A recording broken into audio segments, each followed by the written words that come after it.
नमस्कार, हजुरहरूलाई मेरो किचनमा स्वागत छ। आज मैले मसुराको दाल फ्राईको रेसिपी लिएर आएको छु।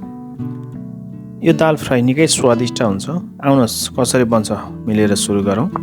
मैले 250 ग्राम मसुराको दाल लिएको छु। मैले चाहिँ यहाँ कोप्टेर दाल लिएको छु।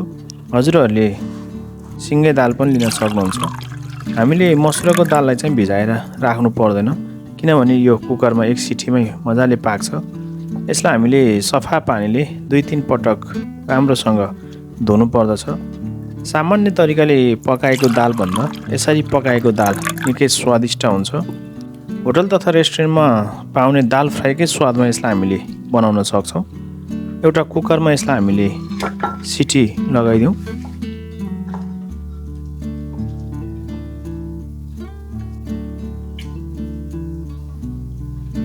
दालमा हामीले पानी चाहिँ दाल जति छ त्यसको ठिक डबल जति पानी हाल्नु पर्दछ। धेरै पानी हाल्यो भने पनि लिडबाट बाहिर निस्कन्छ। त्यसैले यसमा हामीले पानी चाहिँ ठिकै डबल हालौँ। दालको लागि मैले यहाँ एउटा मिडियम साइजको ओनियन लिएको छु। ओनियनलाई मैले फाइन गरेर चप गर्नेछु। त्यस्तै मैले एउटा सानो अदुवाको टुक्रा पनि लिएको छु। हजुरहरूले देख्न सक्नुहुन्छ। मैले अदुवालाई पनि मसिनो बनाएर काटेको छु। अदुवालाई पनि मैले फाइन चप नै गरेँ र 4-5 केस्रा मैले लसुन लिएको छु। लसुनलाई पनि मैले फाइन चप गर्दछु। हाम्रो भान्सामा हरेक दिन दाल पाक्ने गर्दछ। दालको लागि हामीले एउटा टमाटरको पनि युज गर्छौँ। मैले टमाटरलाई पनि फाइन चप नै गर्दछु। तपाईँ हाम्रो भान्सामा दैनिक दाल पाकिरहेको हुन्छ। हजुरहरूले कुन तरिकाले दाल पकाउनुहुन्छ कमेन्ट बक्समा कमेन्ट गर्नुहोला। र मैले चाहिँ यसरी हजुरहरूलाई भिडियो बनाएर देखाएको छु। अघि काटेको मसला मैले सबै दालमा राखेँ र 1/4 टेबल स्पुन मैले बेसार, 1/2 टेबल स्पुन नुन र मैले 1 चम्चा यसमा घिउ पनि राखेको छु। घिउले हाम्रो दालमा राम्रो स्वाद बढाउँछ। र मैले कुकरको लिडमा 1 थोपा जति तेल राखेको छु। यसरी तेल राख्नुको कारण चाहिँ उम्लिएर बाहिर ननिस्कियोस् भनेर हो। दालमा सिटी पनि लागिसकेको छ। हजुरहरूले देख्न सक्नुहुन्छ।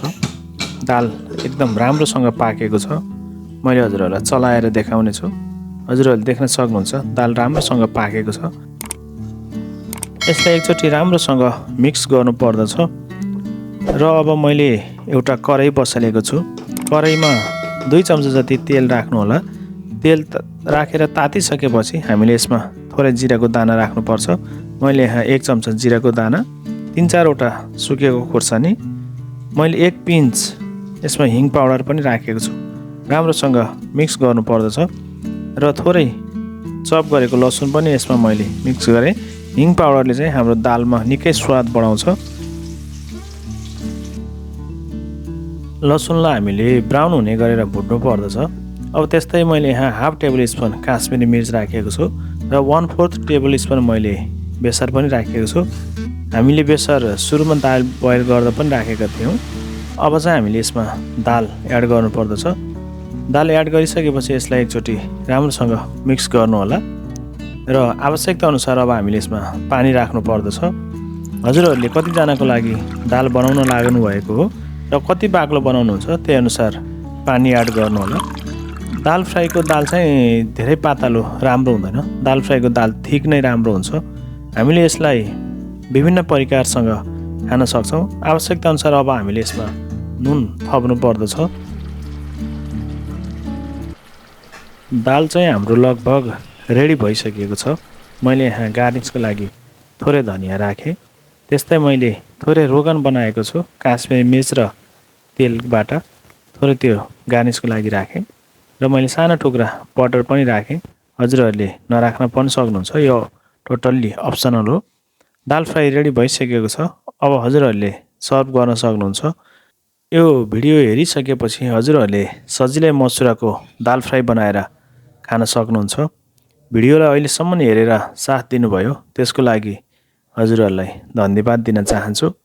आगामी दिनहरूमा पनि यस्तै भिडियो लिएर आउनेछु। र मेरो च्यानललाई अहिलेसम्म हजुरहरूले सब्स्क्राइब गर्नुभएको छैन भने प्लिज सब्स्क्राइब गरिदिनु होला। भिडियोलाई लाइक, कमेन्ट र सेयर पनि गरिदिनु होला। मेरो च्यानलबाट हजुरहरूले विभिन्न देशका परिकारहरू बनाउन सिक्नुहुनेछ। आगामी दिनहरूमा नयाँ नयाँ भिडियो लिएर उपस्थित हुनेछु। त्यतिन्जेलसम्मको लागि हजुरहरूसँग बिदा चाहन्छु।